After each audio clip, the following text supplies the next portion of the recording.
ಹೆಸರಿನಲ್ಲಿ ನನ್ನ ಪ್ರಿಯ ಎಲ್ಲ ದೇವ ಜನರನ್ನು ನಾನು ನಿಮ್ಮನ್ನು ವಂದಿಸುತ್ತೇನೆ. ದೇವರು ತನ್ನ ಪ್ರೀತಿ ಮತ್ತು ಕೃಪೆಯಿಂದ ನಿಮ್ಮನ್ನು ಕಾಪಾಡಲೆಂದು ನಾನು ನಿಮಗೋಸ್ಕರ ಪ್ರಾರ್ಥಿಸುತ್ತೇನೆ. ಕ್ರಿಸ್ತನಲ್ಲಿ ನನ್ನ ಪ್ರಿಯ ಆತ್ಮೀಯ ಕ್ರೈಸ್ತರೇ, ಈ ದಿವಸ ನಾನು ಆರಿಸಿಕೊಂಡ ವಾಕ್ಯದ ಭಾಗ ಯೋಹಾನ್ ಬರೆದ ಸುವಾರ್ತೆ 11ನೇ ಅಧ್ಯಾಯ 40ರಿಂದ 44ನೇ ವಚನ. ಈ ವಾಕ್ಯ ಭಾಗದಲ್ಲಿ ನಾವು ನೋಡುವಂಥದ್ದು ನಮ್ಮ ಕರ್ತನಾದ ಯೇಸು ತನ್ನಲ್ಲಿರುವ ಅಧಿಕಾರ ಮತ್ತು ತನ್ನಲ್ಲಿರುವ ದೈವತ್ವದ ಬಗ್ಗೆ ಈ ವಾಕ್ಯ ಭಾಗದಲ್ಲಿ ನಾವು ನೋಡುವರಾಗಿದ್ದೇವೆ. ಹಾಗೆ ಇದು ನಾನು ಮಾತನಾಡುವ ವಿಷಯ ಯಾವುದೆಂದರೆ, ಪ್ರಿಯರೇ, ನಂಬಿಕೆ ಮತ್ತು ಪ್ರಾರ್ಥನೆಯ ಒಂದು ಫಲ. ನಂಬಿಕೆ ಅದು ಒಂದು ವಸ್ತುವಲ್ಲ. ಅನುಭವದಿಂದ ನಂಬಿಕೆ ಬರುವುದಿಲ್ಲ. ಕಣ್ಣಿಗೆ ಕಾಣುವಂತ ಅದು ಸಂಗತಿಯಲ್ಲ, ಅದು ನಿಜವಾದ ಒಂದು ಮರ್ಮವಾಗಿದೆ ಅಂತ ನಾವು ಬೈಬಲಲ್ಲಿ ಕಾಣ್ತೇವೆ. ಅದೇ ಪ್ರಕಾರ ಅಪೊಸ್ತಲ ಪೌಲನು ಕೂಡ ಹೇಳ್ತಾನೆ, ಕಣ್ಣಿಂದ ನೋಡದಂಥ ಸಂಗತಿಗಳು ಸತ್ಯವೆಂದು ನಂಬುವಂಥದ್ದು ಅದು ನಂಬಿಕೆ ಆಗಿದೆ. ಕರ್ತನ ಮಾತನ್ನು ನಂಬುವುದು ಅದು ನಿಜವಾದ ನಂಬಿಕೆ ಆಗಿದೆ ಅಂತ ನಾವು ವಾಕ್ಯದ ಮೂಲಕ ಕೆಲವು ವಿಷಯಗಳನ್ನು ನಾವು ಅಧ್ಯಯನ ಮಾಡುವ. ದೇವರು ನಿಮ್ಮನ್ನು ಈ ವಾಕ್ಯದ ಮೂಲಕ ನಿಮ್ಮನ್ನು ಬಲಪಡಿಸಲಿ, ಆಶೀರ್ವಾದ ಮಾಡಲಿ. ಮಾತ್ರವಲ್ಲದೆ ದೇವರು ಈ ದಿವಸ ಪರಿಶುದ್ಧ ಆತ್ಮನ ಮೂಲಕ ನಮಗೆ ಈ ವಾಕ್ಯದಲ್ಲಿರುವ ಅನೇಕ ಆತ್ಮಿಕ ಸಂಗತಿಗಳನ್ನು ಪರಿಶುದ್ಧ ಆತ್ಮ ನಮಗೆ ಕಲಿಸಿಕೊಡುವಂತೆ ಪ್ರಾರ್ಥನೆ ಮಾಡುವ. ದೇವರ ಸಹಾಯವನ್ನು ನಾವು ಕೇಳುವ, ಪ್ರಾರ್ಥನೆ ಮಾಡುವ. ಪ್ರೀತಿಯಲ್ಲಿ ಐಶ್ವರ್ಯವಂತನು ನಮ್ಮ ಸರ್ವಶಕ್ತನು ಆದ ದೇವರೇ, ನಿಮಗೆ ಸ್ತೋತ್ರ ಸಲ್ಲಿಸ್ತೇನೆ. ಕರ್ತನೇ, ನಿನ್ನ ವಾಕ್ಯಕ್ಕಾಗಿ ಸ್ತೋತ್ರ. ಕರ್ತನೇ, ನೀನು ನಮಗೆ ಕೊಟ್ಟ ಆತ್ಮದ ರಕ್ಷಣೆಗಾಗಿ ನಿಮಗೆ ಸ್ತೋತ್ರ. ನಮಗೆ ಕರ್ತನೆ ನಿತ್ಯ ಜೀವವನ್ನು ಕೊಟ್ಟಿದ್ದು ಸ್ತೋತ್ರ. ಕರ್ತನೆ, ನಿಮ್ಮ ವಾಕ್ಯದಲ್ಲಿ ಜೀವವಿದೆ, ನಾವು ನಂಬಿದ್ದೇವೆ. ನಿಮ್ಮ ವಾಕ್ಯದ ಮೂಲಕ ನಮ್ಮೊಂದಿಗೆ ಮಾತನಾಡು. ಹೌದು, ನಂಬಿಕೆ ಮತ್ತು ಪ್ರಾರ್ಥನೆಯಿರುವ ಬಲ, ಅದರ ವಿಷಯದಲ್ಲಿ ನಾವು ಸರಿಯಾಗಿ ಕಲಿತುಕೊಳ್ಳುವಂತೆ, ನಾವು ಬಲ ಹೊಂದುವಂತೆ ಮತ್ತು ನಿಮ್ಮ ಆಗಮನಕ್ಕೆ ನಾವು ಸಿದ್ಧರಾಗಿರುವಂತೆ ನಮಗೆ ಸಹಾಯ ಮಾಡು. ಪರಿಶುದ್ಧಾತ್ಮನೇ ನಮಗೆ ಬೋಧಿಸು, ಕಲಿಸು, ಎಚ್ಚರಿಸು.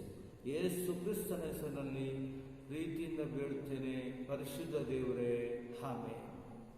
ಕರ್ತನಲ್ಲಿ ನನ್ನ ಪ್ರಿಯರೇ, ಈ ದಿವಸ ಯೋಹಾನ್ ಬರೆದ ಸುವಾರ್ತೆ ಗಾಸ್ಪಲ್ ಆಫ್ ಜಾನ್ 11ನೇ ಅಧ್ಯಾಯ 40ರಿಂದ 44ನೇ ವಚನ ನಾವು ನೋಡ್ಲಿಕ್ಕೆ ಹೋಗುವ.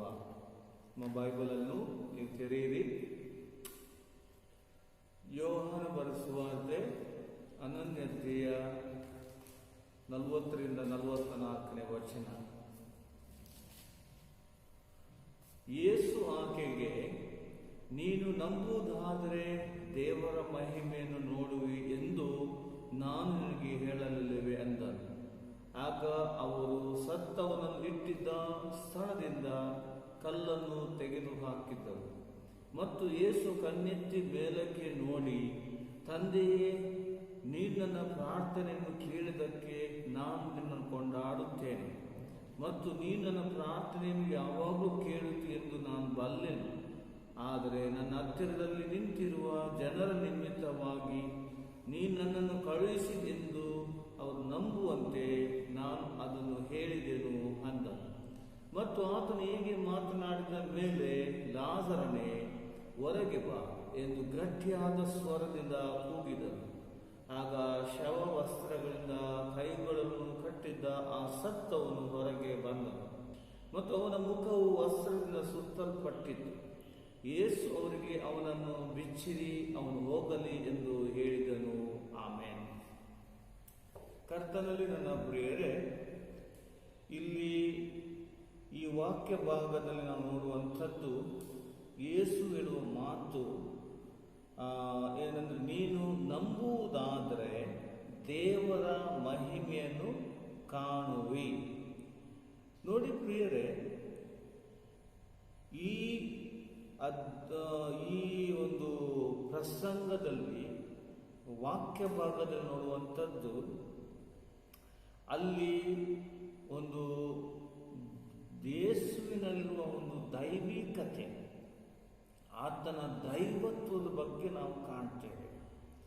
ಈಗ ನಮಗೆ ಗೊತ್ತುಂಟು, ಮಾರ್ತಳು ಮತ್ತು ಮರಿಯಳು ಮತ್ತು ಲಾಜರ, ಈ ಕುಟುಂಬವು ಒಂದು ದೇವಭಕ್ತಿಯ ಒಂದು ಕುಟುಂಬವಾಗಿತ್ತು. ಇವರು ದೇವರನ್ನು ತುಂಬ ಪ್ರೀತಿಸುವವರು, ದೇವರ ಆರಾಧನೆ ಮಾಡುವವರು ಮತ್ತು ದೇವರ ವಾಕ್ಯದ ಪ್ರಕಾರ ನಡೆಯುವ ಈ ಕುಟುಂಬ ನಾವು ನೋಡುತ್ತೇವೆ.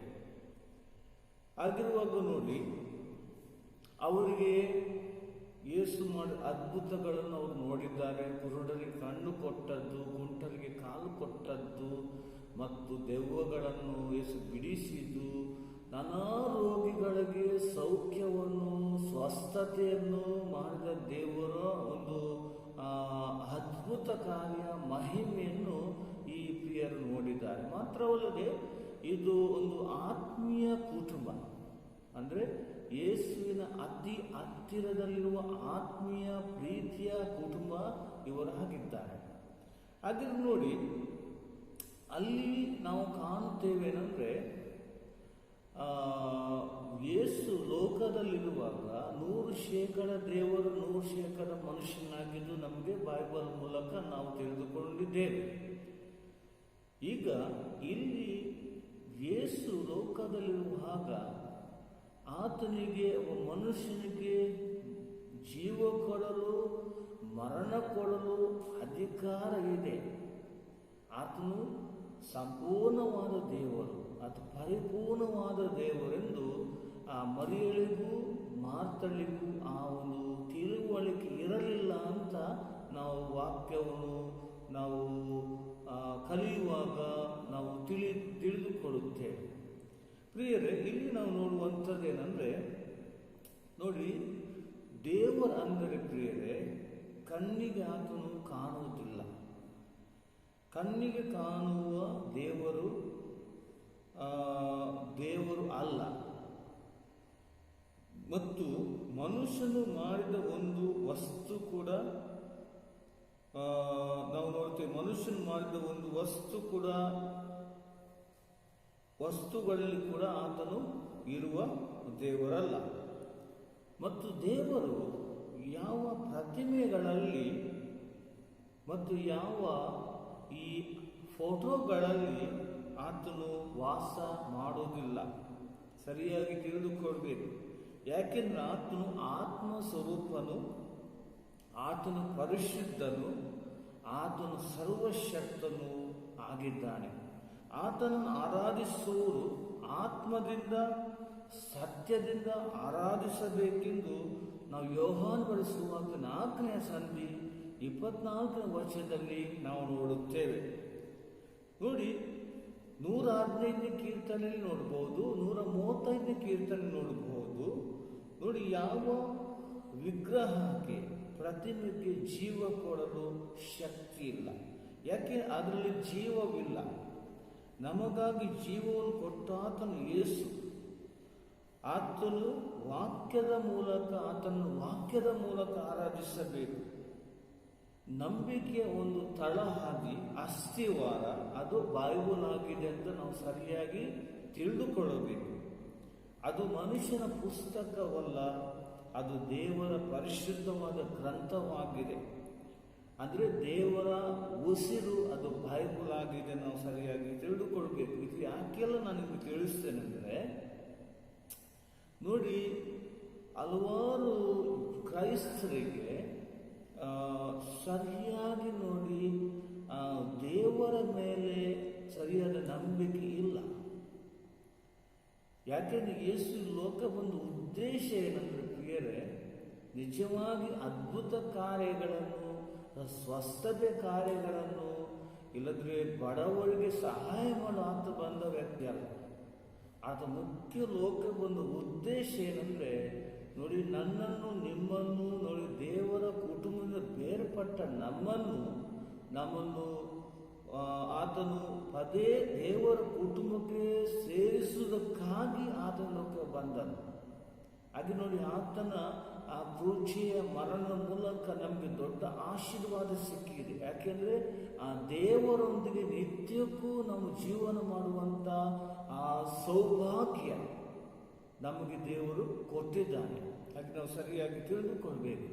ಹಾಗಿರುವಾಗ ನೋಡಿ, ಇಲ್ಲಿ ಮರಿಯಳಿಗೆ ಮಾರ್ತಳಿಗೆ ಅದ್ಭುತ ಕಾರ್ಯಗಳ ಮೇಲೆ ನಂಬಿಕೆ ಉಂಟು.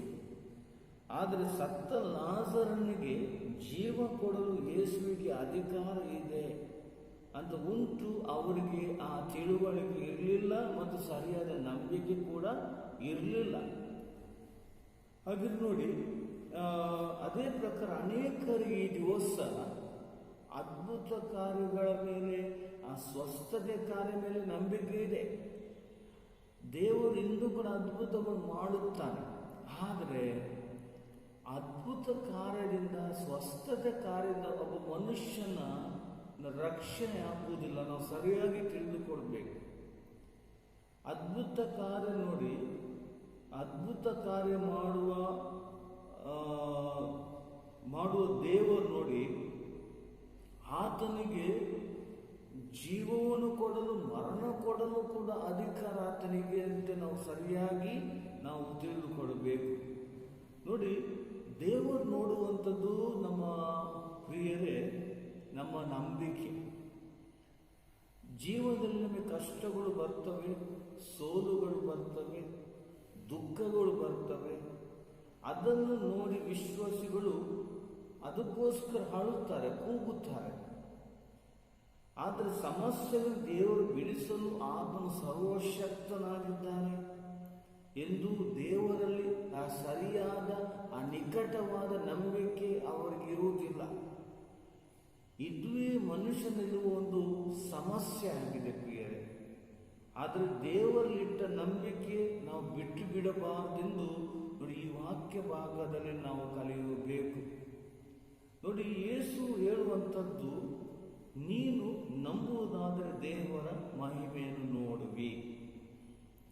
ನೋಡಿ ಪ್ರಿಯರು, ಈ ದಿವಸ ಕ್ರೈಸ್ತ ಜೀವನದಲ್ಲಿ ಏನೇ ಸಮಸ್ಯೆ ನಿಮಗಿರಬಹುದು, ಕುಟುಂಬದ ಸಮಸ್ಯೆ ನಿಮಗಿರಬಹುದು, ಆರೋಗ್ಯದ ಸಮಸ್ಯೆ ಇರಬಹುದು, ಹಣಕಾಸಿನಿಗೆ ಸಮಸ್ಯೆ ಇರಬಹುದು, ಮತ್ತು ಬೇರೆ ಬೇರೆ ಹೇಳಿಕೆ ಆಗದ ಕೆಲವು ನಿಮ್ಮಲ್ಲಿ ಸಮಸ್ಯೆಗಳು, ಬಲಹೀನತೆಗಳು ಇರಬಹುದು.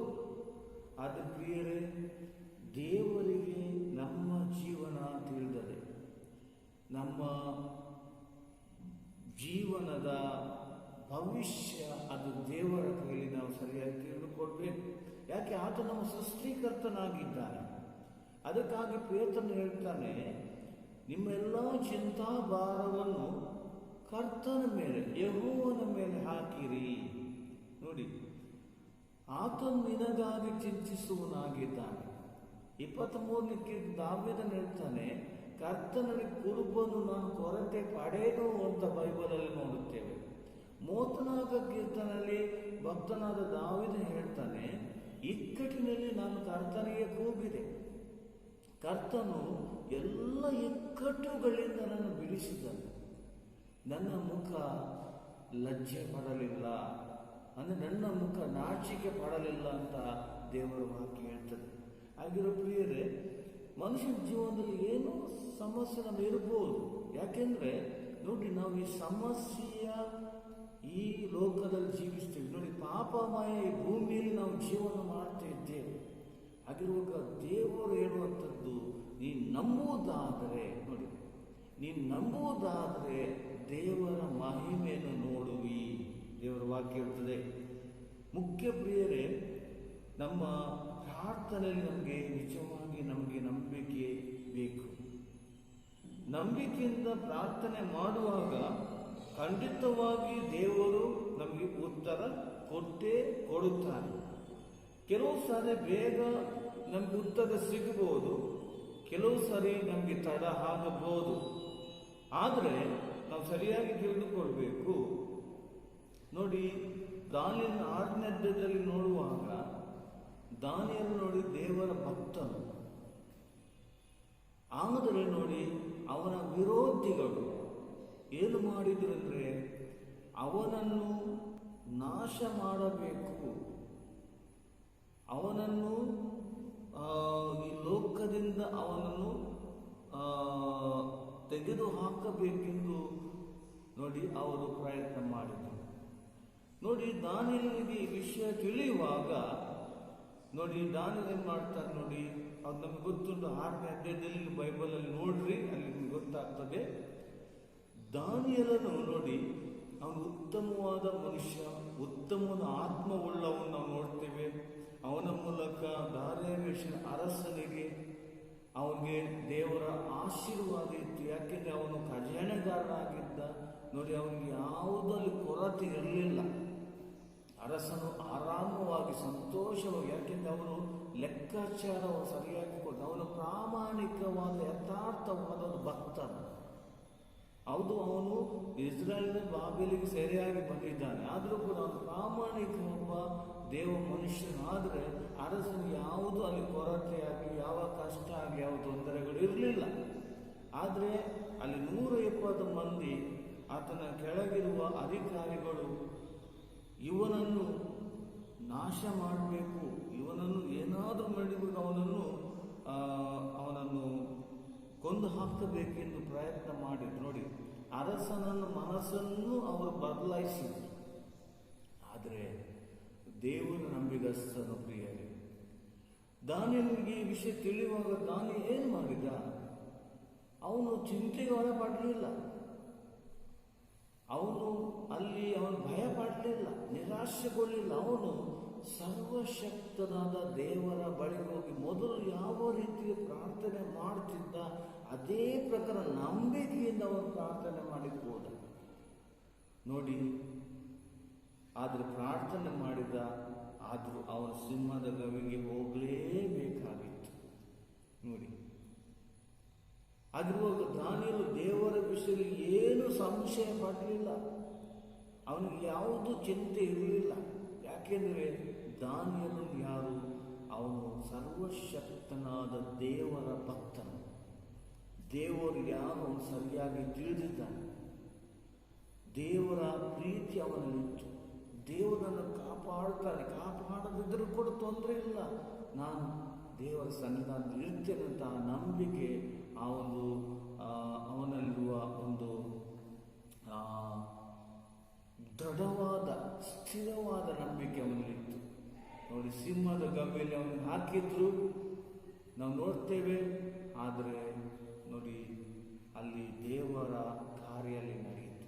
ಪ್ರಿಯರೇ, ನೀ ನಂಬುವುದಾದರೆ ದೇವರ ಮಹಿಮೆಯನ್ನು ಕಾಣುವೆ. ನೋಡಿ, ಸಿಂಹದ ಗವಿಯಲ್ಲಿ ದೇವರ ಕಾರ್ಯ ನಡೆಯುತ್ತೆ. ನೋಡಿ, ಅವನ ಪ್ರಾರ್ಥನೆಯ ಒಂದು ಜೀವಿತ, ಅವನ ಪ್ರಾರ್ಥನೆ ನೋಡಿ, ಸಿಂಹದ ಬಾಯಿಗಳು ದೇವರು ಕಟ್ಟಿದ್ರು, ಅವನಿಗೆ ಯಾವುದಲ್ಲಿ ಹಾನಿ ಆಗಲಿಲ್ಲ. ಆದರೆ ಅವನಿಗೆ ವಿರುದ್ಧವಾಗಿರೋ ವಿರೋಧಿಗಳು ನೋಡಿ, ಅವರನ್ನೇ, ಅವರ ಹೆಂಡತಿ ಮಕ್ಕಳನ್ನೇ ಆ ಸಿಂಹದ ಗವಿಗೆ ಹಾಕುವಾಗ ನೋಡಿ ಅವರ ದೇಹಗಳು ಎಲ್ಲವೂ ಅಲ್ಲಿ ನಾವು ನೋಡ್ತೇವೆ. ಆ ಕ್ಷಣದಲ್ಲಿ ಸಿಂಹಗಳು ಅವರು ಕೊಂದು ಹಾಕಿ ನಾವು ನೋಡಿ. ಆದರೆ ದಾನಿಯೇಲನಿಗೆ ಯಾವುದು ತೊಂದರೆ ಆಗಲಿಲ್ಲ.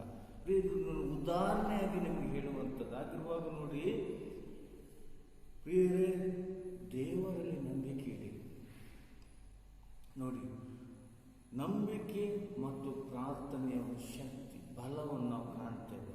ನೋಡಿ, ಈಗ ಓದಿದ ವಚನದಲ್ಲಿ ಈಗ ಲಾಜರನ ಗೋರಿಯಿಂದ ಯೇಸು ಎಬ್ಬಿಸುವುದು ನಾವು ನೋಡ್ತೇವೆ. ಇಲ್ಲಿ ಯೇಸುವಿನ ಅಧಿಕಾರ ಮತ್ತು ಯೇಸುವಿನಲ್ಲಿರುವ ದೈವತ್ವವನ್ನು ನಾವು ಕಾಣುವವರಾಗಿದ್ದೇವೆ. ಮತ್ತು ನಾವು ನೋಡ್ತೇವೆ ಪ್ರಿಯರೇ, ಇಲ್ಲಿ ವಾಕ್ಯದಲ್ಲಿ ಉಂಟು. ಅದೇ ಪ್ರಕಾರ ನೋಡಿ, ಯಾರ ಹೃದಯದಲ್ಲಿ ಕ್ರಿಸ್ತನು ಇಲ್ಲ ಅವರು ಕೂಡ ಸಮಾಧಿಯಲ್ಲಿ ಇಟ್ಟ ಲಾಜರನಾಗಿ ಇದ್ದಾರೆ. ಅವರು ನೋಡುವಾಗ ಜೀವದಲ್ಲಿರ್ಬೋದು, ಅವರು ಅವರಿಗೆ ಕೆಲಸ ಇರಬಹುದು, ಅವರಲ್ಲಿ ಒಂದು ಒಳ್ಳೆಯ ಶಕ್ತಿ ಇರ್ಬೋದು, ಹಣ ಇರ್ಬೋದು, ಎಲ್ಲ ಇರ್ಬೋದು. ಆದರೆ ದೇವರ ಮುಂದೆ ಅವರೇನಾಗಿದ್ದಾರೆ ಅಂದರೆ ಅವರು ಸಮಾಧಿ ಇಟ್ಟ ಒಂದು ಶವದ ಒಂದು ರೀತಿಯಲ್ಲಿ ಇದ್ದಾರೆ. ನಾವು ಸರಿಯಾಗಿ ತಿಳಿದುಕೊಳ್ಬೇಕು. ನೋಡಿ, ದೇವರ ವಾಕ್ಯ ಹೇಳ್ತದೆ, ಜೀವದಲ್ಲಿ ಅವರು ನೋಡುವಾಗ ಜೀವದಲ್ಲಿ ಇರ್ಬೋದು. ನಾನು ಹೇಳಿದೆ, ಅವರು ನರಕಕ್ಕೆ ಹೋಗುವವರು ಆಗಿದ್ದಾರೆ. ನೋಡಿ, ಅವರ ಪರಿಸ್ಥಿತಿ ಅಂದರೆ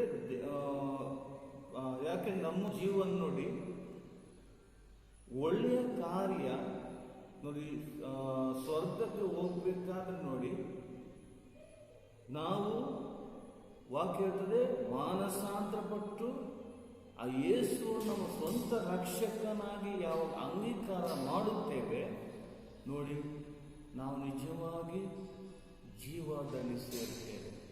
ಸರಿಯಾಗಿ ತಿಳಿದುಕೊಳ್ಳಿ. ನೋಡಿ, ನಮ್ಮ ಜೀವನ ಒಳ್ಳೆಯ ಕಾರ್ಯ, ದಾನ ಧರ್ಮ, ಪುಣ್ಯ ಕ್ರಿಯೆ ಇದು ಸ್ವರ್ಗಕ್ಕೆ ನಡೆಸುತ್ತಿಲ್ಲ. ಇದೆಲ್ಲ ನರಕಕ್ಕೆ ನಡೆಸುವಂಥದ್ದು.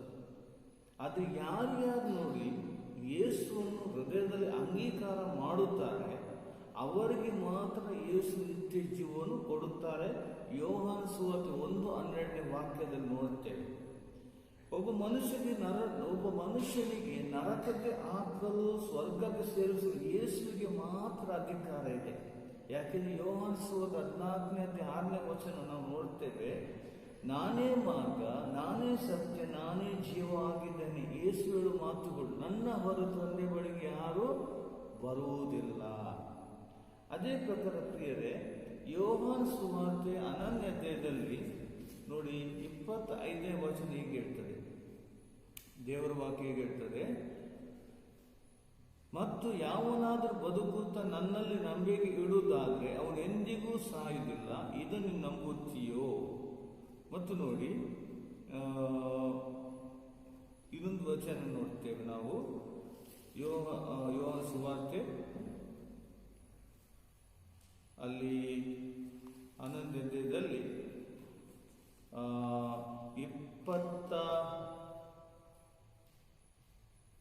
25ನೇ ವಚನ,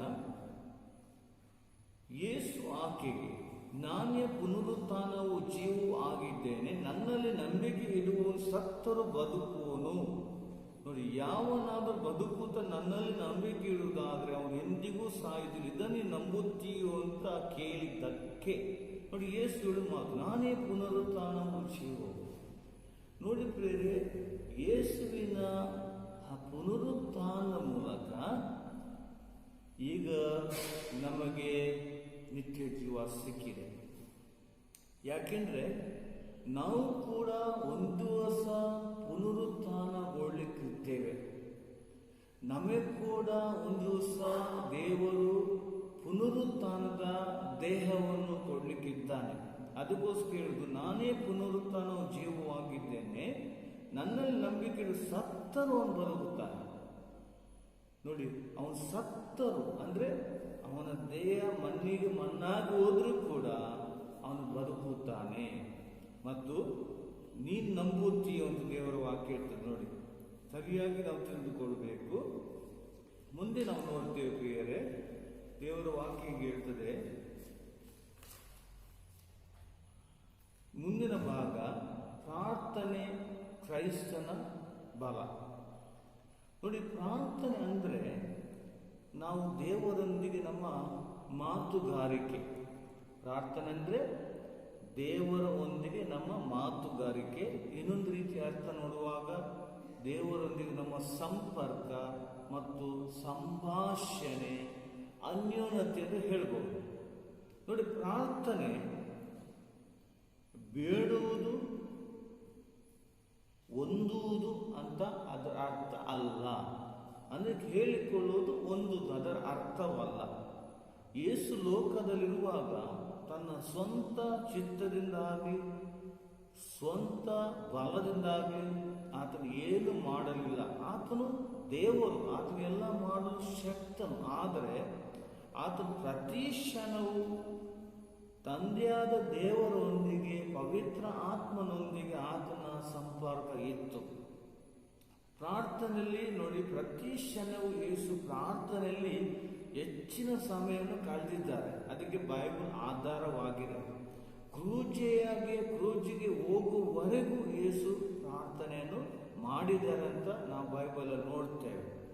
ಉದಾಹರಣೆಯಾಗಿ ನಾವು ನೋಡಬಹುದು, ಮಾರ್ಕನ ಸುವಾರ್ತೆ 1ನೇ ಅಧ್ಯಾಯ 35ನೇ ವಚನದಲ್ಲಿ ಯೇಸು ನೋಡಿ ಮುಂಜಾನೆ ಎದ್ದು ನಿರ್ಜನ ಅಂದರೆ ಶಾಂತವಾದ ಸ್ಥಳದಲ್ಲಿ ಅವರು ಪ್ರಾರ್ಥನೆ ಮಾಡಿದ್ದಾರೆ. ಸೇವೆಗೆ ಹೋಗುವ 1 ಮತ್ತು 2ನೇ ವಚನ ನೋಡುವುದಾದ್ರೆ ಯೇಸು ನೋಡಿ 40 ಹಗಲು 40 ರಾತ್ರಿ ಉಪವಾಸ ಮತ್ತು ಪ್ರಾರ್ಥನೆಯಲ್ಲಿ ಸಮಯವನ್ನು ಕಳೆದಿದ್ದಾರೆ. ಯಾಕೆ? ಆತನ ಸೇವೆಗಾಗಿ ಮತ್ತು ಲೋಕದ ರಕ್ಷಣೆಗಾಗಿ ಮತ್ತು ಕ್ರೂಜಿಯ ಮರಣಕ್ಕಾಗಿ. ನೋಡಿ, ಅಲ್ಲಿ ಸೈತಾನಿಗೆ ಆತನ ಎಲ್ಲ ಬಲವು ಮುರಿಯುವುದಕ್ಕಾಗಿ ನೋಡಿ ಅಲ್ಲಿ ಪ್ರಾರ್ಥನೆಯಲ್ಲಿ ಸಮಯ ಕಳೆದಿದ್ದಾರೆ. 40 ರಾತ್ರಿ 40 ಹಗಲು ಉಪವಾಸವಿದ್ದು ಪ್ರಾರ್ಥನೆಯಲ್ಲಿ ಯೇಸು ಸಮಯ ಕಳೆದಿದ್ದಾರೆ. ಮತ್ತು ನಮಗೆ ಗೊತ್ತುಂಟು, ಲೂಕ 22ನೇ ಅಧ್ಯಾಯ 42ನೇ ವಚನದಲ್ಲಿ ಗೆತ್ಸೆಮನೆಯ ತೋಟದಲ್ಲಿ ಯೇಸು ನೋಡಿ ಅಲ್ಲಿ ಮೊಣಕಾಲೂರಿ ಅಲ್ಲಿ ಕಣ್ಣೀರು ಸುರಿಸಿ ಪ್ರಾರ್ಥನೆ ಮಾಡಿದ್ದಾರೆ. ನಾವು ನೋಡುವ ಲೂಕನ್ ಬರೆಸುವಾರ್ತೆ 22ನೇ ಅಧ್ಯಾಯದಲ್ಲಿ ಲೂಕ 22 42ನೇ ವಚನ ನೋಡಿ, ದೇವರ ವಾಕ್ಯ ಹೇಳ್ತದೆ. ಲೂಕ 22 42ನೇ ವಚನ,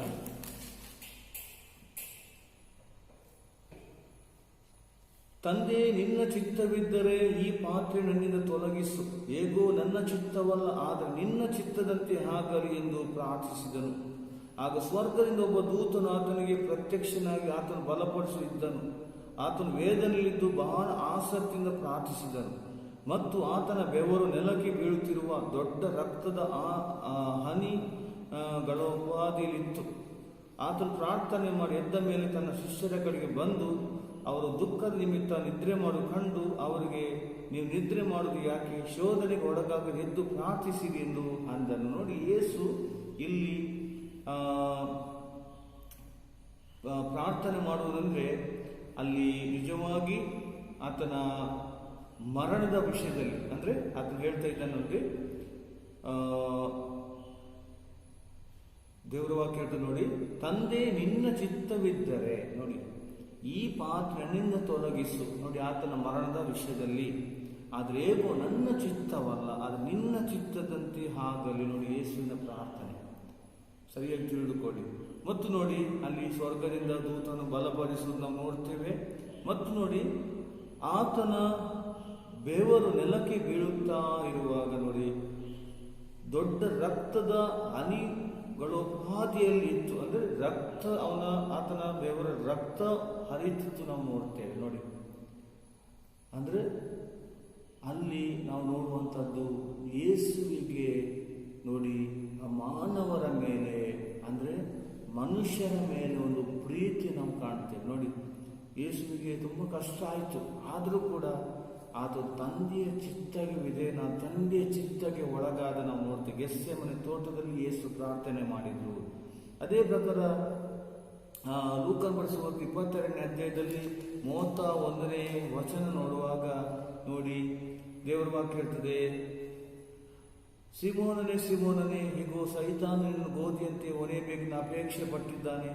ಆದರೆ ನಿನ್ನ ನಂಬಿಕೆ ಬಿದ್ದು ಹೋಗದಂತೆ ನಾನು ನಿನಗೋಸ್ಕರ ಬೇಡಿಕೊಂಡಿದ್ದೇನೆ ಮತ್ತು ನೀನು ತಿರುಗಿಕೊಂಡ ಮೇಲೆ ನಿನ್ನ ಸಹೋದರನ ಬಲಪಡಿಸು ಎಂದು ಹೇಳಿದೆ. ನೋಡಿ, ಇಲ್ಲಿ ಯೇಸು ಶಿಷ್ಯರಿಗೋಸ್ಕರ ಅವ್ರ ಶೋಧನೆಗೆ ಬೀಳದಂತೆ ಯೇಸು ಅಲ್ಲಿ ಪ್ರಾರ್ಥನೆ ಮಾಡಿದ್ದಾರೆ. ಅದೇ ಪ್ರಕಾರ ಮತ್ತಾಯ ಬರೆಸುವಾಗ 6ನೇ 11ನೇ ವಚನದಲ್ಲಿ ನೋಡಿ ಅಲ್ಲಿ 5,000 ಜನರಿಗೆ ಯೇಸು ಅಲ್ಲಿ ಆಹಾರವನ್ನು ಒದಗಿಸಿದ್ದು, ಅಲ್ಲಿ ಕೂಡ ಯೇಸು ತಂದೆ ದೇವರಿಗೆ ಸ್ತೋತ್ರ ಮಾಡಿ ಅಲ್ಲಿ ಅದ್ಭುತ ಮಾಡಿದ್ದು ನಾವು ಕಾಣ್ತೇವೆ. ಮತ್ತು ನಾವು ನೋಡ್ತೇವೆ, ಈಗ ಯೇಸು ಕ್ರೂಜಿಯಲ್ಲಿ ತನ್ನ ಪ್ರಾಣವನ್ನು ಕೊಡುವಾಗ ಮಹಾಧ್ವನಿಯಿಂದ ನೋಡಿ ಯೇಸು ಅಲ್ಲಿ ಲೋಕವನ್ನು ನೋಡಿ ಪಾಪಿಗಳನ್ನು ನೋಡಿ ಯೇಸು ಹೇಳಿದ ಮಾತು, ತಂದೆ ಅವರನ್ನು ಕ್ಷಮಿಸು, ಅವ್ರು ಏನು ಮಾಡ್ತಾರೆ ಅವ್ರು ಅರಿಯರು, ಅವರಿಗೆ ಆ ತಿಳುವಳಿಕೆ ಇಲ್ಲ ಅಂತ ತಂದೆಯೊಂದಿಗೆ ಯೇಸು ಅಂದರೆ ತಂದೆಯೊಂದಿಗೆ ಇರುವ ಒಂದು ಸಂಬಂಧ ನಾವು ಕಾಣ್ತೇವೆ. ಹಾಗಿರುವ ಪ್ರಿಯರೇ, ಅದೇ ಪ್ರಕಾರ ಯೋಹನ 17ನೇ ಅಧ್ಯಾಯದಲ್ಲಿ ನೋಡುವಾಗ ಯೇಸು ಅಲ್ಲಿ ಬೇರೆ ಬೇರೆ ರೀತಿ ಪ್ರಾರ್ಥನೆ ಮಾಡೋದು ನಾವು ಕಾಣ್ತೇವೆ. ಅಲ್ಲಿ ಲೋಕಕ್ಕೋಸ್ಕರ ಪ್ರಾರ್ಥಿಸುವುದು, ಶಿಷ್ಯರಿಗಾಗಿ ಪ್ರಾರ್ಥಿಸುವುದು, 3 ವಿಧಾನಗಳು ಅಲ್ಲಿ ಪ್ರಾರ್ಥನೆ ಬಗ್ಗೆ ನಾವು ಕಾಣ್ತೇವೆ. ಇದು ಯಾಕೆ ನೀವು ಹೇಳುವುದಂದ್ರೆ ಪ್ರಿಯರೇ, ನೋಡಿ, ಪ್ರಾರ್ಥನೆ ಕ್ರೈಸ್ತನ ಒಂದು ಬಲವಾಗಿದೆ, ಶಕ್ತಿಯಾಗಿದೆ. ಆಗಿರುವಾಗ ನಂಬಿಕೆ ಮತ್ತು ಪ್ರಾರ್ಥನೆಯ ಒಂದು ಬಲ ಆಗಿರುವಾಗ ನೋಡಿ, ಯೇಸುವಿಗೆ ಪ್ರಾರ್ಥನೆಯ ಎಷ್ಟು ಅವಶ್ಯಕತೆ ಇತ್ತು, ಅದಕ್ಕಿಂತ ಹೆಚ್ಚು ಪ್ರಾರ್ಥನೆ ಜೀವಿತದ ಅವಶ್ಯಕತೆ ನನಗೆ ನಿಮಗೆ ಇದೆ ಅಂತ ನಾವಿಲ್ಲಿ ಕಲಿತೇವೆ.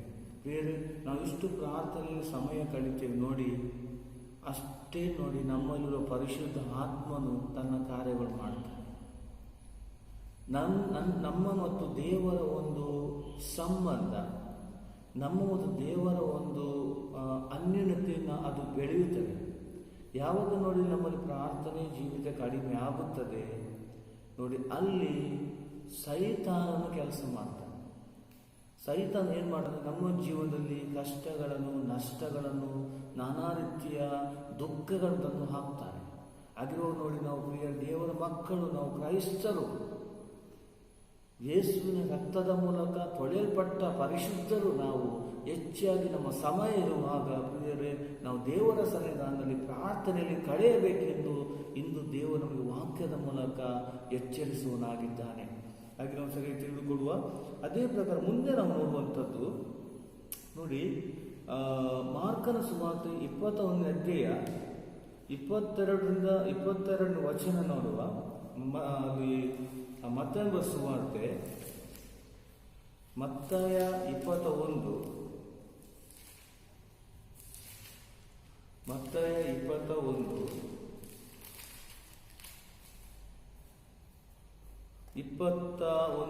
ಮತ್ತು 22ನೇ ವಚನ ದೇವರ ವಾಕ್ಯ ಹೇಳುತ್ತದೆ. ಮತ್ತಾಯ 21, 22, 21ನೇ ಅಧ್ಯಾಯ 21 ವಚನ, 22ನೇ ವಚನ ನೋಡಿ. ಯೇಸು ಪ್ರತ್ಯುತ್ತರವಾಗಿ ಅವರಿಗೆ, ನಾನು ನಿಮಗೆ ನಿಜವಾಗಿ ಹೇಳುತ್ತೇನೆ, ನಿಮ್ಮಲ್ಲಿ ನಂಬಿಕೆ ಇದ್ದು ಮತ್ತು ಸಂದೇಹ ಪಡದೆ ಹೋದರೆ ಈ ಅಂಜೂರದ ಮರಕ್ಕೆ ಮಾಡಿದಂತೆ ಮಾಡುವುದಲ್ಲದೆ, ನೀವು ಈ ಗುಡ್ಡಕ್ಕೆ ನೀನು ಕಿತ್ತುಕೊಂಡು ಹೋಗಿ ಸಮುದ್ರದಲ್ಲಿ ಬೀಳು ಎಂದು ಹೇಳಿದರೂ ಅದು ಆಗುವುದು. ನೀವು ನಂಬುವವರಾಗಿ ಪ್ರಾರ್ಥನೆಯಲ್ಲಿ ಏನೇನು ಕೇಳುವಿರೋ ಅವುಗಳನ್ನೆಲ್ಲ ಹೊಂದುವಿರಿ ಅಂತ ನೋಡಿ. ಯೇಸು ಇಲ್ಲಿ ಅಂಜೂರದ ಮರದ ಒಂದು ಸಾಮ್ಯವನ್ನು ಹೇಳೋದು ನಾವು ಕಾಣ್ತೇವೆ ನೋಡಿ. ಇಲ್ಲಿ ಅಂದು ಶಿಷ್ಯರಿಗೆ, ಇಂದು ನಮಗೆ ನೋಡಿ. ನಾವು ನೋಡಿ ಪ್ರಾರ್ಥನೆ ಮಾಡುವಾಗ ನಮ್ಮಲ್ಲಿ ಸಂಶಯ ಅಂತ ಹೇಳಬಾರ್ದು. ಸಂಶಯ ಇಲ್ಲ, ಸಂದೇಹ. ಯಾಕೆಂದ್ರೆ ಸಂಶಯ, ಸಂದೇಹ ನಮ್ಮಲ್ಲಿದ್ದರೆ ನೋಡಿ, ಅಲ್ಲಿ ನಮ್ಮ ಪ್ರಾರ್ಥನೆಗೆ ಅಲ್ಲಿ ಅಡ್ಡಿ ಆಗ್ತದೆ. ಸರಿಯಾಗಿ ತಿಳಿದುಕೊಳ್ಳಿ. ಮತ್ತು ನೋಡಿ, ಇನ್ನೊಂದು ವಚನ ಉಂಟು, ನೀವು ನಂಬುವವರಾಗಿ ನೋಡಿ, ನೀವು ನಂಬುವವರಾಗಿ ಪ್ರಾರ್ಥನೆ ಏನೇನು ಕೇಳುತ್ತೀರ ಅಂದರೆ ನಾವು ನಂಬಬೇಕು. ಯಾರನ್ನು? ದೇವರನ್ನು ನಂಬಬೇಕು. ಪ್ರಾರ್ಥನೆಯಲ್ಲಿ ದೇವರು ನಮಗೆ ಉತ್ತರ ಕೊಡುತ್ತಾನೆ ಅಂತ ನಂಬಬೇಕು. ನಮಗೆ ಕೆಲವು ಸರಿ ನಮ್ಮ ಪ್ರಾರ್ಥನೆ ಬೇಗ ಉತ್ತರ ಸಿಗೋದಿಲ್ಲ, ಆದರೂ ಕೂಡ ದೇವರು ನಮಗೆ ಪ್ರಾರ್ಥನೆಗೆ ಉತ್ತರ ಕೊಡುತ್ತಾನೆ ನಂಬಬೇಕು. ದೇವರಲ್ಲಿ ಯಾವುದು ಸಂದೇಹ ಆಗಲಿ, ಸಂಶಯ ಆಗಲಿ ನಾವು ಇರಕೂಡದು. ಸಂಶಯ ಇಟ್ಟರೆ ಅದು ಪಾಪವಾಗಿದೆ.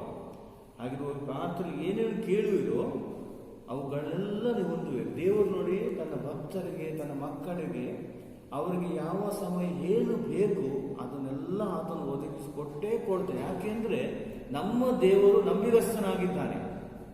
ನಮ್ಮ ದೇವರು ನಂಬಿಗಸ್ತನಾಗಿದ್ದಾನೆ. ನಾವು ಸರಿಯಾಗಿ ತಿಳಿದುಕೊಳ್ಬೇಕು. ಈಗ ಮಾರ್ಕನ ಸುವಾರ್ತೆ 9ನೇ ಅಧ್ಯಾಯ, ಮಾರ್ಕ 9ನೇ ಅಧ್ಯಾಯ 23ನೇ ವಚನ ಹೀಗೆ ಹೇಳ್ತದೆ ನೋಡಿ. ದೇವರ ವಾಕ್ಯ ಹೇಳ್ತದೆ, ಆಗ ಯೇಸು ಅವರಿಗೆ, ನೀನು ನಂಬುವುದಾದರೆ ಆಗುವುದು, ನಂಬುವವನಿಗೆ ಎಲ್ಲವೂ ಸಾಧ್ಯವೇ ಎಂದು ಹೇಳಿದನು. ನೋಡಿ, ಯೇಸು ಇಲ್ಲಿ ಮಗುವಿನ ತಂದೆಯೊಂದಿಗೆ ಮಾತನಾಡುವಂಥದ್ದು ನೋಡಿ.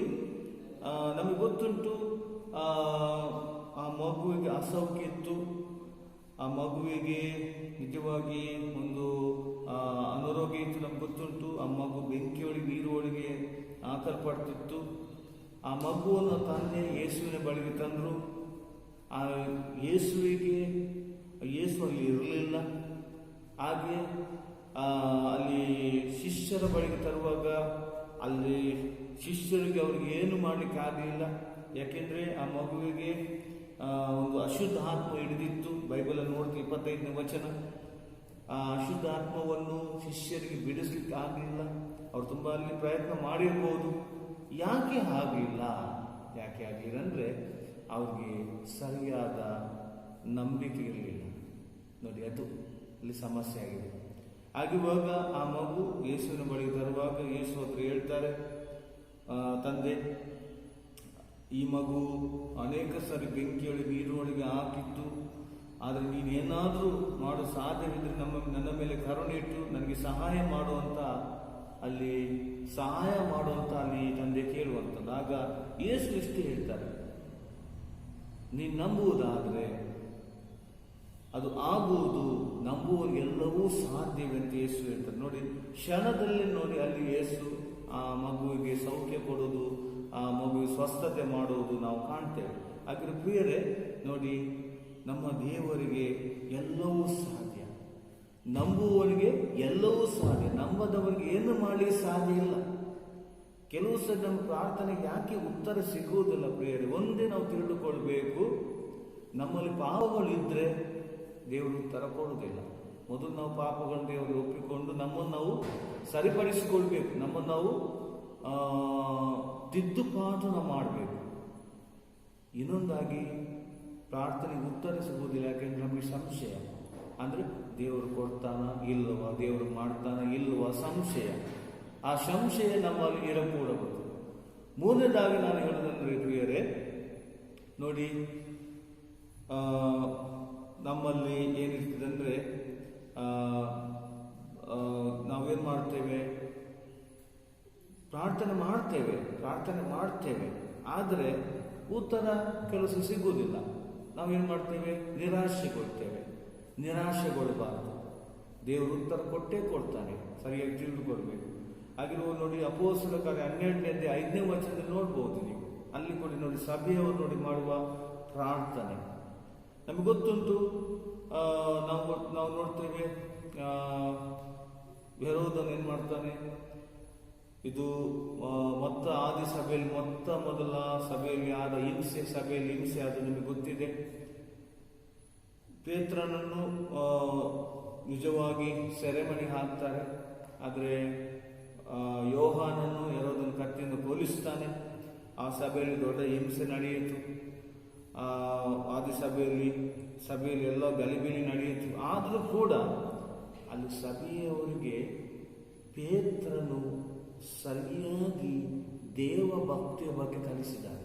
ಸರಿಯಾಗಿ ತಿಳಿದುಕೊಳ್ಳಿ, ದೇವರಲ್ಲಿರುವ ಭಕ್ತಿ, ದೇವರಲ್ಲಿರುವ ಪ್ರೀತಿ, ದೇವರು ನಮ್ಮ ಪ್ರಾರ್ಥನೆಗೆ ಉತ್ತರ ಕೊಡುತ್ತಾನಂತ ಅವನು ಪೇತ್ರನು ಅಪೊಸ್ತಲನು, ಅವನು ಪ್ರಸಂಗಿ ಆದರೂ ಕೂಡ ಅವನು ಸಭೆಯ ಜನರಿಗೆ ಸರಿಯಾಗಿ ವಾಕ್ಯವನ್ನು ಕಲಿಸಿದ ರೀತಿಯಲ್ಲಿ ಆ ಸಭೆಯವರು ನೋಡಿ, ಪೇತ್ರನ ಬಿಡುಗಡೆಗಾಗಿ ನೋಡಿ ಅವರು ಒಗ್ಗಟ್ಟಿನಲ್ಲಿ, ಅನ್ಯೋನ್ಯತೆಯಲ್ಲಿ, ಏಕ ಮನಸ್ಸಿನಲ್ಲಿ ಪ್ರಾರ್ಥನೆಯಲ್ಲಿ ಅವರಿದ್ದು ನಾವು ನೋಡ್ತೇವೆ. ನೋಡಿ, ಅವರ ಪ್ರಾರ್ಥನೆ ದೇವರು ಕೇಳಿ ನೋಡಿ, ದೇವರು ತಮ್ಮ ದೂತನನ್ನು ಕಳುಹಿಸಿ ಸೆರೆಮನೆಯಲ್ಲಿ ನೋಡಿ ಆತನ ಕೈಗಳಿಗೆ ಕಾಲುಗಳಿಗೆಲ್ಲ ಕೋಳಗಳು ಹಾಕಿದ್ರು. ಅದು ಬಿಚ್ಚಿ ನೋಡಿ ಆತನ ಹೊರಗೆ ತಂದದ್ದು ನಾವು ನೋಡ್ತೇವೆ. ಇದು ಹೇಗೆ ಆಯಿತು? ಇದು ಮನುಷ್ಯನ ಒಂದು ಶಕ್ತಿಯಿಂದ ಆದದಲ್ಲ, ಇದು ದೇವರ ಬಲ, ಪ್ರಾರ್ಥನೆಯ ಒಂದು ಬಲ. ಹಾಗೆ ನೋಡಿ, ಹಲವಾರು ನಮಗೆ ಸರಪಣಿಗಳಿರ್ಬೋದು. ನಾನು ಬೇರೆ ವಿಷಯ ಅಂದರೆ ನಮ್ಮ ಜೀವನದಲ್ಲಿ ಬೇರೆ ಬೇರೆ ನಮಗೆ ಸೈತಾನ ಏನು ಮಾಡ್ತಾನೆ, ಸರಪಣಿ ಹಾಕ್ತಾನೆ. ಬೇರೆ ಬೇರೆ ಬಂಧನಗಳು ನಮಗಿರ್ಬೋದು. ಆದರೆ ಆ ಬಂಧನಗಳಿಂದ ಬಿಡುಗಡೆ ಆಗಬೇಕಾ? ಆರೋಗ್ಯದ ಸಮಸ್ಯೆ ನಿಮಗಿರ್ಬೋದು, ಕುಟುಂಬದಲ್ಲಿ ನಿಮಗೆ ಸಮಸ್ಯೆ ಇರ್ಬೋದು, ಬೇರೆ ಬೇರೆ ಕೆಲಸ ಇಲ್ಲದಿರ್ಬೋದು, ಬೇರೆ ಬೇರೆ ಕುಟುಂಬದಲ್ಲಿ ನಿಮಗೆ ಮನಸ್ತಾಪಗಳಿರ್ಬೋದು. ಬೇರೆ ಬೇರೆ ಸೈತಾನ ಏನು ಮಾಡ್ತಾನಂದರೆ ಆತನು ದೇವರ ವಿರೋಧಿ, ಮತ್ತು ವಿಶ್ವಾಸಿಗಳು ಆತನು ನಮಗೆ ಏನು ಮಾಡ್ತಾನೆ, ಆತ ಸರಪಣಿಗಳು ಹಾಕ್ತಾನೆ. ಆ ಸರಪಣಿಗಳು ಬಿಚ್ಚಬೇಕಾದ್ರೆ ಪ್ರಿಯರೇ ಸಭೆಯವರು ಮಾಡಿದ ಪ್ರಾರ್ಥನೆ ಆಗಿರೂ ಕೂಡ ನಮ್ಮಲ್ಲಿ ಕೂಡ ಒಗ್ಗಟ್ಟಿರಬೇಕು, ಒಂದೇ ಮನಸ್ಸಿರಬೇಕು. ಏಕ ಮನಸ್ಸಲ್ಲಿ ನಾವು ಪ್ರಾರ್ಥನೆ ಮಾಡುವುದಾದರೆ ನೋಡಿ, ಅಲ್ಲಿ ಪೇತ್ರನು ಹೇಗೆ ಸೆರೆಮನೆಯಿಂದ ದೇವರು ಹೊರಗೆ ತಂದ ಅದೇ ಪ್ರಕಾರ ನಮಗೆ ನಾನಾ ರೀತಿಯ ಬಂಧನಗಳಿಂದ ದೇವರು ಹೊರಗೆ ತರಲು ಆತನು ಶಕ್ತನಾಗಿದ್ದಾನೆ ಅಂತ ನಾವು ತಿಳಿದುಕೊಳ್ಬೇಕು. ಅದೇ ಪ್ರಕಾರ ಅಪೊಸ್ತಲರ 10ನೇ ಅಧ್ಯಾಯ 30 ಮತ್ತು 31 ವಚನ ನೋಡುವುದಾದ್ರೆ ಕೊರ್ನೇಲನು ಕೂಡ ನಮಗೆ ಗೊತ್ತೊಂದು, ಕೊರ್ನೇಲನು ಯಹೂದ್ಯನಲ್ಲಿ ಇವನು ಅನ್ಯನು. ಆತನು ಯಹೂದ್ಯರಿಗೆ ತುಂಬ ಸಹಾಯ ಮಾಡಿದ್ದಾನೆ. ಯಹೂದ್ಯರ ಮೇಲೆ ಅವನು ತುಂಬ ಪ್ರೀತಿ ಇತ್ತು, ಯಹೂದ್ಯರ ದೇವರ ಮೇಲೆ ಅವನಿಗೆ ನಂಬಿಕೆ ಇತ್ತು. ಅವನು ಅನ್ಯನು. ಆದರೆ ಅವನು 4 ದಿವಸ ಅವನು ಉಪವಾಸ ಪ್ರಾರ್ಥನೆ ಇರುವಾಗ ನೋಡಿ, ದೇವರು ನೋಡಿ ಅಲ್ಲಿ ಒಬ್ಬ ದೇವರ ಸೇವಕನಾದ ಅಪೊಸ್ತಲ ಪೇತ್ರನನ್ನು ಅಲ್ಲಿ ಕಳಿಸಿಕೊಡುವುದು ನಾವು ನೋಡ್ತೇವೆ. ಹಾಗೆ ಕೊರ್ನೇಲನು ಮಾತ್ರ ಅಲ್ಲ, ಅವನೇನು ಮಾಡಿದ ನೋಡಿ, ಕೊರ್ನೇಲನು ಅವನ ಕುಟುಂಬ ಮತ್ತು ಆತನೆಲ್ಲ ಸ್ನೇಹಿತರನ್ನು ಮನೆಯಲ್ಲಿ ಎಲ್ಲರನ್ನು ಕರೆಸಿ ನೋಡಿ, ಪೇತ್ರನ ಮೂಲಕ ಅಲ್ಲಿ ಜನರಿಗೆ ದೇವರ ವಾಕ್ಯ ಸಿಗುವಂತ ನಾವು ಕಾಣ್ತೇವೆ. ಇಲ್ಲಿ ನಮಗೊಂದು ಪಾಠ ಇದೆ ಪ್ರಿಯರೇ, ಇಲ್ಲಿ ತಿಳಿದುಕೊಳ್ಬೇಕು, ಮನುಷ್ಯನನ್ನು ಬದಲಾಯಿಸುವಂಥದ್ದು ದೇವರ ವಾಕ್ಯ ಮಾತ್ರ. ಪೇತ್ರನಲ್ಲಿ ಏನು ಹೇಳ್ದ, ದೇವರ ಪಕ್ಷಪಾತಿ ಅಲ್ಲ ನೋಡಿ, ಅಲ್ಲಿನ ಪ್ರಾರಂಭ ಮಾಡಿದ. ಅಲ್ಲಿ ಕೊರ್ನೇಲನು ಆತನ ಕುಟುಂಬ ಅಥವಾ ಆತನ ಸ್ನೇಹಿತರು ಆತನ ಎಲ್ಲ ಬಂಧು ಬಳಗ ಸೇರಿಸಿದ. ಹಾಗೆ ಅಲ್ಲಿ ಜನರಿಗೆ ಸುವಾರ್ತೆ ಸಿಕ್ಕಿತ್ತು. ಕೊರ್ನೇಲನ ಕುಟುಂಬ ರಕ್ಷಣೆ ಹೊಂದಿದ್ರು. ಕೊರ್ನೇಲನ ಅನೇಕರು ದೇವರನ್ನು ನಂಬಿ ನಾವು ಕಾಣ್ತೇವೆ. ಆಗಿರುವಾಗ ನಿಮ್ಮ ಮನೆಯಲ್ಲಿ ಯಾವುದಾದ್ರು, ನಿಮ್ಮ ಮನೆಯಲ್ಲಿ ಬರ್ತಡೇ ಇರ್ಬೋದು, ನಿಮ್ಮ ಮನೆಯಲ್ಲಿ ಮದುವೆ ದಿನ ವಾರ್ಷಿಕೋತ್ಸವ ಇರ್ಬೋದು, ನಿಮ್ಮ ಮನೆಯಲ್ಲಿ ಏನೋ ಕಾರ್ಯಕ್ರಮ ಇರುವಾಗ ನೀವು ಸಭೆಯ ಜನರು ಮಾತ್ರ ಕರೆಯುತ್ತಲ್ಲ, ನಿಮ್ಮ ಸ್ನೇಹಿತರನ್ನು, ನಿಮ್ಮ ಬಂಧು ಬಳಗದವರು, ನಿಮ್ಮ ನೆರೆಯವರನ್ನು ತರಿಸಿ ಆ ದಿವಸ ದೇವರ ಸೇವಕ ಕರೆಸಿ ಪ್ರಾರ್ಥನೆ ಮಾತ್ರ ಅಲ್ಲ, ಅಲ್ಲಿ ದೇವರ ವಾಕ್ಯ ಅಲ್ಲಿ ಸೇವಕರು ಕೊಡುವಾಗ ಅಲ್ಲಿ ಅನೇಕರು ರಕ್ಷಣೆ ಹೊಂದಲು ಸಾಧ್ಯ ಇದೆ. ಇದು ನೀವು ಮಾಡಬೇಕು ನೋಡಿ. ಕೊರ್ನೇಲನು ಅವನ ಕುಟುಂಬಕ್ಕೋಸ್ಕರ ಮಾತ್ರ ಮಾಡಿದಲ್ಲ, ಅವನು ಇತರಿಗೆ ಕೂಡ ಸುವಾರ್ತೆ ಸಿಗುವಂತೆ ಅಲ್ಲಿ ಮಾಡಿದ ಕಾರ್ಯ. ಪೇತ್ರನ ಮೂಲಕ ನೋಡಿ ಅನೇಕರು ಅಲ್ಲಿ ದೇವರನ್ನು ನಂಬಿದ್ರು, ಯೇಸು ನಂಬಿದ್ರು ನಾವು ಕಾಣ್ತೇವೆ. ಹಾಗೆ ನೋಡಿ ಅವನ ಕುಟುಂಬದ ರಕ್ಷಣೆ ಆಯಿತು. ಅದು ಈ ದಿವಸ ನಾನು ಮಾತನಾಡಿದ ವಿಷಯ ನೀವು ಕೇಳಿದ್ದೀರಿ ನೋಡಿ, ನಂಬಿಕೆ ಮತ್ತು ಪ್ರಾರ್ಥನೆಯ ಬಲ ಸರಿಯಾಗಿ ಅರ್ಥ ಮಾಡಿಕೊಳ್ಳಿ. ಯೇಸು ಮಾತಾಡಿ ಹೇಳಿದ್ರು, ನೀ ನಂಬುವುದಾದರೆ ದೇವರ ಮಹಿಮೆ ನೋಡುತ್ತಿ. ನೋಡಿ, ಲಾಜರನು ಸತ್ತು 4 ದಿವಸವಾಗಿ ನಮಗೆಲ್ಲರಿಗೂ ಗೊತ್ತಿದೆ. ಅವನ ಸಮಾಧಿಯಲ್ಲಿ ಇಟ್ಟಿದ್ರು. ಸಮಾಧಿಯಲ್ಲಿ ಇಟ್ಟು ಹೆಣ ಹೇಗಿರ್ತದೆ ನಿಮಗೆ ಗೊತ್ತಿದೆ. ಆದರೆ ಅಲ್ಲಿ ಯೇಸು ಏನು ಮಾಡಿದ್ರಂದ್ರೆ, ನೀ ನಂಬುವುದಾದರೆ ದೇವರ ಮಹಿಮೆ ನೋಡಿ, ಅಲ್ಲಿ ಲಾಜರನ ಹೊರಗೆ ಬಾ ನೋಡಿ, ಆತನಿಗೆಲ್ಲ ಬಟ್ಟೆ ಸುತ್ತಿದ್ರು, ಕಟ್ಟಿದ್ರು, ನಮ್ಗೆ ವಾಕ್ಯ ನೋಡಿದೆವು. ಆತನು ಹೊರಗೆ ಬಂದದ್ದು ನಾವು ನೋಡ್ತೇವೆ. ಪ್ರಿಯರು, ನಾವು ತಿಳಿದುಕೊಳ್ಬೇಕು, ಇಂದು ಕೂಡ ದೇವರಿಗೆ ಎಲ್ಲವೂ ಸಾಧ್ಯ. 2000 ವರ್ಷಗಳ ಹಿಂದೆ ಯೇಸು ಏನು ಮಾಡಿದ್ದಾರೆ, ಅದೇ ಯೇಸು ಇಂದು ಕೂಡ ಮಾಡಲು ಆತನು ಶಕ್ತನಾಗಿದ್ದಾನೆ. ಮೊದಲು ನೋಡಿ, ನಾವು ಯೇಸುವನ್ನು ಸರಿಯಾಗಿ ತಿಳಿದುಕೊಳ್ಬೇಕು. ಆದರೆ ಯೇಸುವನ್ನು ನಾವು ತಿಳಿಯದಿದ್ದರೆ ಏನು ಪ್ರಯೋಜನ ಇಲ್ಲ. ಮತ್ತು ನಾವು ಯೇಸುವನ್ನು ಸರಿಯಾಗಿ ನಂಬಬೇಕು. ಪ್ರಾರ್ಥನೆಯಲ್ಲಿ ದೇವರು ತನ್ನ ಕಾರ್ಯ ಮಾಡುತ್ತಾನೆ, ಪ್ರಾರ್ಥನೆಗೆ ಉತ್ತರ ಕೊಡುತ್ತಾನೆ. ಅದು ನಂಬಬೇಕು, ಆಗ ದೇವರ ಮಹಿಮೆ ಕಾಣ್ತೇವೆ. ಹಾಗಿರೋ ಪ್ರಿಯರೇ, ಈ ವಾಕ್ಯವನ್ನು ಕೇಳಿದ್ದೀರಿ, ದೇವರು ನಿಮ್ಮನ್ನು ಆಶೀರ್ವಾದ ಮಾಡಲಿ. ಹೆಚ್ಚಾಗಿ ನೀವು ಪ್ರಿಯರೇ ಮನುಷ್ಯನ ಮೇಲೆ ಭರವಸವಿಡಬೇಡಿ. ಯಾಕೆಂದರೆ ಬೈಬಲ್ ನೋಡ್ತೇವೆ, ಮನುಷ್ಯನ ಮೇಲೆ ಭರವಸವಿಡಬೇಡ, ಮನುಷ್ಯನನ್ನು ಮೆಚ್ಚಿಸಬೇಡ, ಅವನು ಸಹಾಯ ಮಾಡಲು ಶಕ್ತನಲ್ಲ. ಅದು ಯಾಕೋಬನ ದೇವರ ಮೇಲೆ ನಂಬಿಕೆ ಇಟ್ಟವನು ಅವನು ಧನ್ಯನು, ದೇವರ ಆಶೀರ್ವಾದ ಹೊಂದಿದವನಂತ ವಾಕ್ಯ. ಆಗಿರುವಾಗ ನೋಡಿ, ನಾವು ನಮ್ಮ ಸಮಸ್ಯೆಗಳನ್ನು ಮನುಷ್ಯರಲ್ಲಿ ಹೇಳುವುದಕ್ಕಿಂತ ನಾವು ದೇವರಲ್ಲಿ ಹೇಳುವುದು ಒಳ್ಳೆಯದು. ದೇವರ ಮುಂದೆ ಈ ಮೊಣಕಾಲೂರಿ ನಿಮ್ಮೆಲ್ಲ ಕಷ್ಟಗಳನ್ನು, ನಿಮ್ಮೆಲ್ಲ ದುಃಖಗಳನ್ನು, ನಿಮ್ಮೆಲ್ಲ ಚಿಂತೆಗಳನ್ನು ದೇವರ ಮೇಲೆ ಹೇಳಿ. ದೇವರು ಖಂಡಿತವಾಗಿ ಉತ್ತರ ಕೊಡ್ತಾನೆ, ನಿಮಗೆ ಸಹಾಯ ಮಾಡ್ತಾನೆ, ನಿಮ್ಮನ್ನು ಬಲಪಡಿಸ್ತಾನೆ, ನಿಮ್ಮನ್ನು ಆಧರಿಸ್ತಾನೆ, ನಿಮ್ಮನ್ನು ನಡೆಸುವನಾಗಿದ್ದಾನೆ. ದೇವರು ನಿಮ್ಮನ್ನು ಆಶೀರ್ವಾದ ಮಾಡಲಿ. ತನ್ನ ಪ್ರೀತಿಯಿಂದ ಕೃಪೆಯಿಂದ ದೇವರು ನಿಮ್ಮನ್ನು ನಡೆಸಲೆಂದು ನಿಮಗೋಸ್ಕರ ಯಾವಾಗಲೂ ಪ್ರಾರ್ಥಿಸ್ತೇನೆ. ಆಮೇಲೆ